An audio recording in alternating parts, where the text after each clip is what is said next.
Good morning, Kaylee Bell. Welcome to 103.7 3WAY-FM. Thanks so much for joining us. Thanks for having me. Oh, our pleasure. Look, it's absolutely great. We've been trying to get you for a little while, so finally got you. Yeah, there's some things happening, which is nice right now, considering the climate of the world. But still putting out new music, so it's exciting to be able to talk about it. Yeah, that's great. Look, your wonderful new single, Living Free, was released recently. Congratulations. What a great song. You must be really proud of it.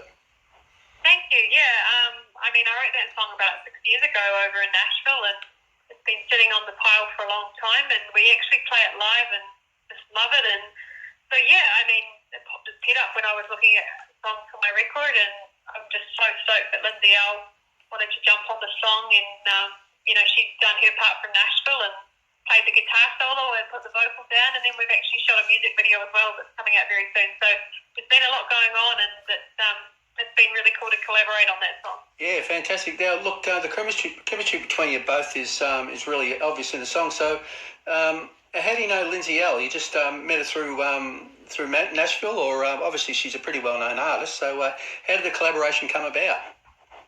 Yeah, I actually played a show with Lindsay a couple of years ago. She came out to Australia, and then she did a show over in New Zealand, and we just kind of hit it off. And right.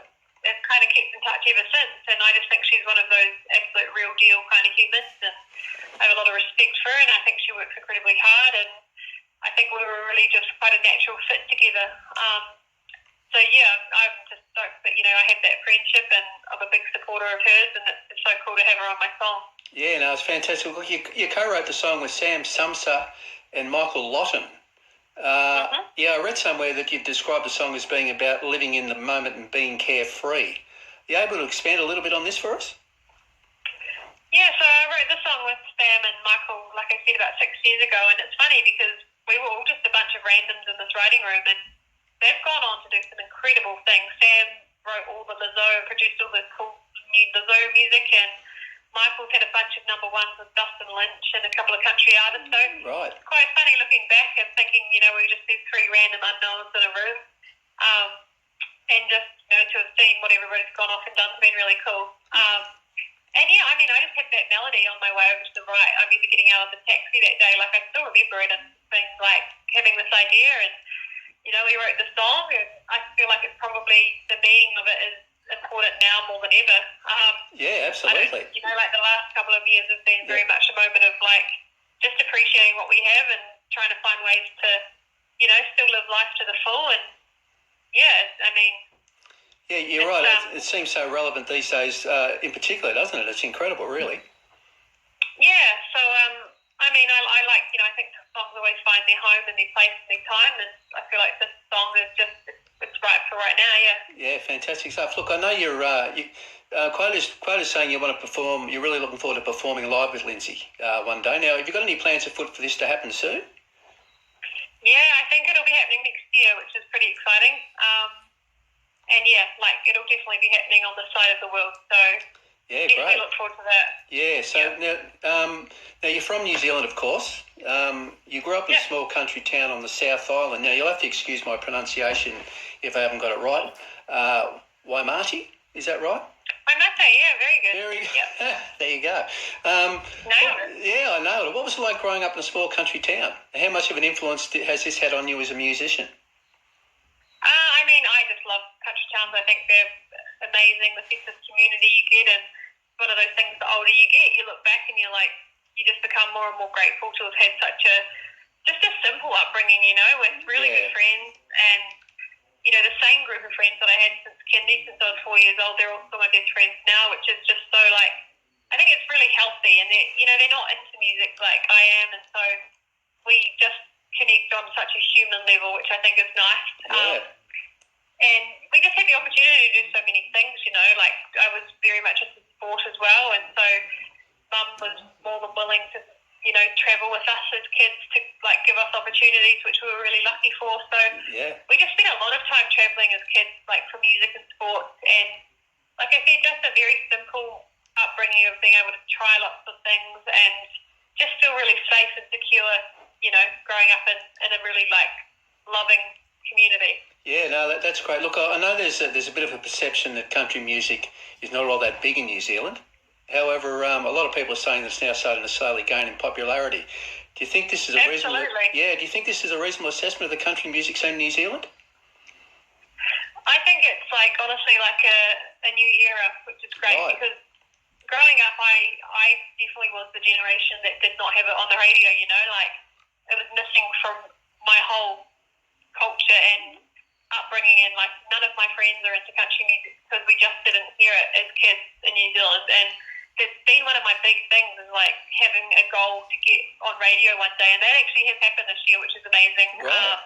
With a single called That Summer that I released, and it was the most added song to mainstream radio back in May, which is huge. And that's huge. It's that has been the dream. So to have some things like that starting to change, and the more international concerts we get over to New Zealand, the better. So I do feel like we're starting to see some really steps in the right direction, which is really encouraging. Yeah, that's great. And look, you could seriously be considered a real trailblazer there, can't you? With sort of helping lead the way. Yeah, absolutely. I think just doing what you're doing and following your path and loving what you do, it's like you look back and you kind of do notice that you've made a difference or been a part of that movement, which I think is really exciting. And there's other artists here doing the same thing. Jenny Mitchell and Tammy Nielsen are two that come to mind, and we're all just kind of working on our thing, but collectively it's starting to impact on the genre as a whole, which is really cool. That's great. Yeah, look, I know that before the COVID lockdowns, and I'm probably guessing a little bit here, it was before the COVID lockdown, you spent a fair bit of time in Nashville. Mm-hmm. Yeah. Lots of time. Lots of time. Well, there you go. So it was a good guess. Look, now that things are returning to normal, will you again be spending a lot of time in Nashville? I guess you will be. Yeah, I'd like to think so. I was spending the majority of my years in Nashville, and that's for the last 12 years I've been back and forward to Nashville, and I just do feel like there's a real opportunity to get over there and do some touring in the near future. And the way the seasons work, I think it's great. We can go and spend the middle of the year in their summer and come back and do the end of the year and bit of summer back here in New Zealand and Australia. So definitely the goal is to be kind of not really based anywhere, just being where I need to be. Right. Moving forth. So yeah. So you're currently in New Zealand, but you're based in Australia normally, are you? Is that sort of how you operate? Yeah, I'm based between the two. I lived in Bathurst for about 5 years. Right. Based myself there, and COVID's obviously changed things, and I've come back to New Zealand because that's where my family are. Yep. But like I said, ideally I'd love to, really just split my time between New Zealand, Australia and Nashville. They all feel like home for me for different reasons. And right. Oh, that's great. I've got some incredible friends, in Australia and in Nashville, and yeah, I just can't wait to get back and spend some time with them. Yeah, I bet. Fantastic. Look, your new album, Silver Linings, which is your second album, is being released later this week, I believe, the 26th of November. It's the date I've got. Yeah. So that's Friday. Yeah. So you must be looking forward to that. I know we all are. Yeah, thank you. It's been a long time between albums, that's for sure. It's been a while, yeah. How long's it been? 2013, when I won Starmaker, was my last record. And then I did an EP 2 years ago. I put out an EP called The Red EP, which had some of my bigger singles like Keith and Getting Closer and a few different songs. Right. But yeah, I'm just so stoked to have another package of work together, and it's songs that I've written myself, and a lot of it's been done through lockdown, and it's just, I don't know, it's just really nice to finally see everything kind of come into fruition and have a package to put out, and now we can go out and play it as a band, which is going to be so exciting. Yeah, I bet. Look, I believe there's several collaborations on the album. Lindsay Ell, of course, the McClimates, Josh Miranda, amongst others. That's a pretty impressive list of artists. Yeah, I just love collaborating. I just think it's such a great idea, and it's breaking down genres, and it's kind of, you're learning from it, and I'm just trying to find people that fit on songs when it's right, and for me there was a few songs on this record that it felt right to do it with, so it's something that I want to kind of explore a lot more moving forth, and find people that fit, like the McClimates. For me, that song, I wrote it and it felt like a McClimate song when I wrote it, and I spent a lot of time with Brooke and Molly and Sam out on the road, and I just adore those girls, and I just really, they were part of inspiring me to actually chase this music thing. So it's a very full circle moment to have them on the record, and it just makes sense for me too, which is really important. Yeah, that's great. Look, I know your fellow New Zealander Keith Urban has been a big inspiration on you. You even wrote your song Keith about him. We all know that. Can you tell us a bit about the influence he's had on you as an artist? I mean, I just have always loved his sound, and I feel like it has never really dated.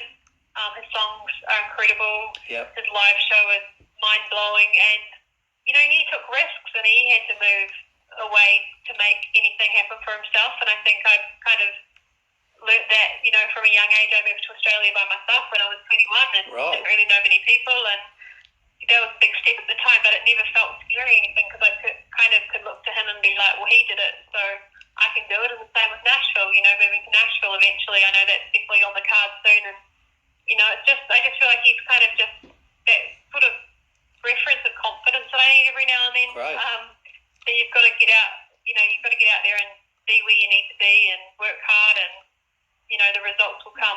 Yeah, that's great. So, and you've actually played live with him? I have twice, which was amazing. Both times. The first time was incredible. I just won Star Maker, and obviously he was a Star Maker winner. And so I was the first Kiwi since Keith, and, you know, that was insane. That was amazing. And then that was in Australia, and then 2 years later he came out to New Zealand, and I got the call up again from him, which was so cool. And that one was really special because he had his family there, and my family were there, and it was just a really kind of, again, a full circle moment where it was like a very pinch me kind of situation.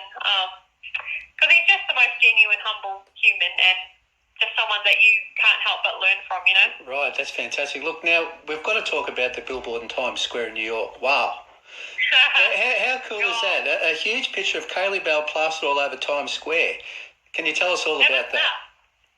Yeah, like, I literally had no idea that was happening. So it was the day started, it was a normal Tuesday, and then that got sent through to me from Spotify in America, and I was like, well, what is going on? But basically I was part of a Spotify campaign called Equal, which is a female playlist on Spotify. And, you know, it's just a platform for females of all genres, like a one-stop shop, and just really putting a spotlight on, you know, female musos that are out there working hard from all, you know, different corners of the world. And so I was the face of the New Zealand Australian playlist, and then they chose me as, you know, the global, basically, face for Times Square, which was really incredible.